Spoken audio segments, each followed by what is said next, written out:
तस्करी के लिए ये ले जाए जा रहे थे। सभी गौवंश गौ तस्करी के लिए ये सब लेके जाए जा रहे थे।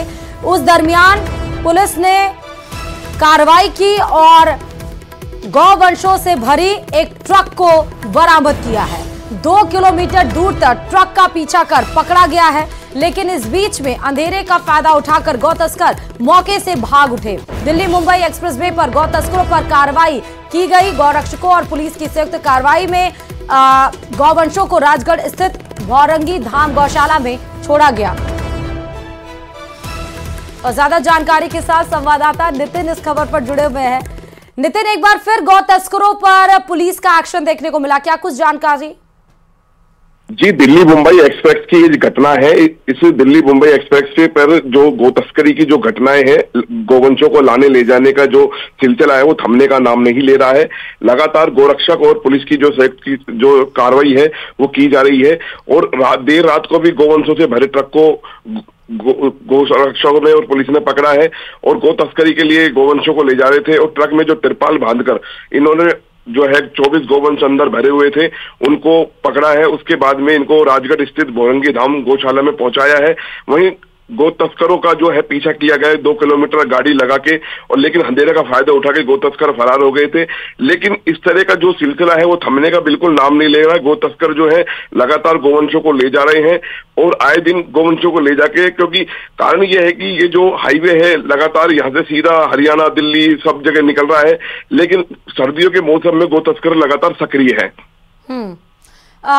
लगभग कितने गौ तस्कर, अच्छा इसका कोई अंदाजा, संख्या कितनी होगी वो नहीं पता चल पाई होगी ना नितिन? जी बिल्कुल, अभी इसमें कोई संख्या का पता नहीं लगा है। जैसे ही पुलिस को और गोरक्षकों को जैसे ही पता लगा कि ट्रक में गोवंश भर के आ रहा है तो टीम सक्रिय हो गई थी और उन्होंने गाड़ी जो है ट्रक के पीछे लगाई। और ट्रक के पीछे लगाने के बाद में आगे जाके ट्रक को पकड़ा गया। जो गो तस्कर है वो अंधेरे का फायदा उठा के भाग गए थे, लेकिन जो ट्रक है उसको छोड़ गए थे। पुलिस ने ट्रक को जब्त किया और सीधा क्या बोलते हैं गौशाला लेके गए और वहां पे गोवंशों को छुड़वाया गया है। बहुत शुक्रिया नितिन तमाम जानकारी देने के लिए। तो ये आप देखिए अंधेरे का फायदा उठाकर किस तरह गौ तस्कर तो मौके से फरार हो गए, लेकिन ट्रक को पकड़ा गया जिसमें 24 गौवंश ठूस कर भरे हुए थे और इनको अब छोड़ा गया है गौशाला में।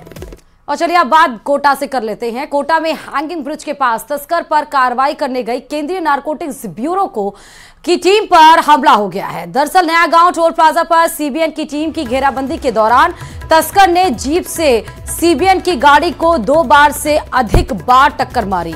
तस्वीरें आप देखिए, यही देखिए जो सफेद आपको कार नजर आ रही है टोटो सुमो टाइप की, उसने आगे खड़े सीबीएन की जीप को 2 बार से अधिक टक्कर मारी है।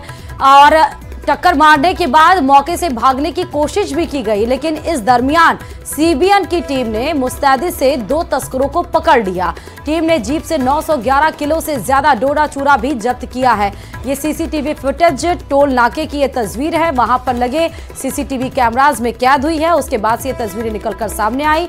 देखिए किस तरह से तस्करी की टीम वहां पर जा रही थी गाड़ी से, लेकिन सीबीएन की टीम वहां पर ऑलरेडी मौजूद थी।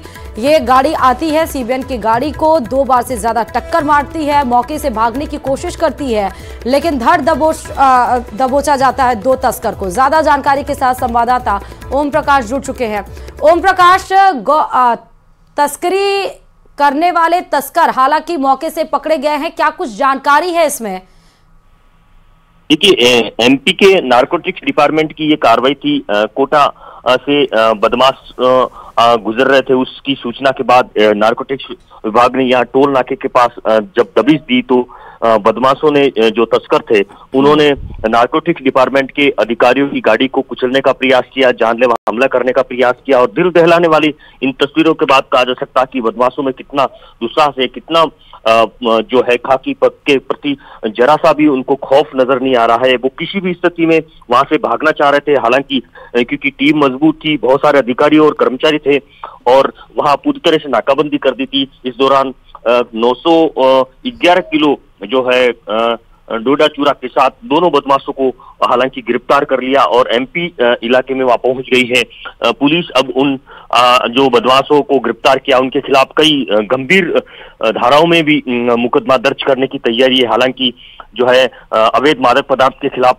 जो कार्रवाई करते हुए अवैध मादक पदार्थ की धाराओं में तो मुकदमा दर्ज कर लिया है। लेकिन ये टोल नाके के पास की दिल दहलाने वाली तस्वीर सामने आई है। बड़ी और अहम बात इसमें कि सहरसा ग्रामीण अंचल की पुलिस तक को इस मामले में की कोई भनक नहीं लगी थी और पुलिस अधिकारियों का किसी का कोई सहयोग नहीं लिया गया था और उनको सूचना भी नहीं दी थी और गनीमत रही कि इसमें किसी को गंभीर चोट नहीं आई पुलिस अधिकारी या किसी अन्य को। लेकिन दिल दहलाने वाली तस्वीरों के बाद कहा जा सकता है कि बदमाश बेखौफ थे, उन पर खून सवार था, वो किसी भी स्थिति में वहां से भागना चाह रहे थे और कई वहां क्षतिग्रस्त किया है। न केवल नारकोटिक्स डिपार्टमेंट के अधिकारियों की वाहनों को बल्कि आसपास के वाहनों को क्षतिग्रस्त कर वहां से भागने की पूरी वो तैयारी कर चुके थे। लेकिन अधिकारियों और कर्मचारियों की टीम ने पूरी तरह से घेराबंदी करके उनको दबोच लिया। फिलहाल एमपी की नारकोटिक्स डिपार्टमेंट की जो है टीम पूरी कार्रवाई कर रही है। वहां उस आरोपियों को कोर्ट में पेश करने के बाद में संभवत रिमांड पर लिया जा सकता है। कई और आरोपी इसमें शामिल हो सकते हैं। एमपी और राजस्थान ठीक है, बहुत शुक्रिया ओम प्रकाश तमाम जानकारी देने के लिए खबर पर। और चलिए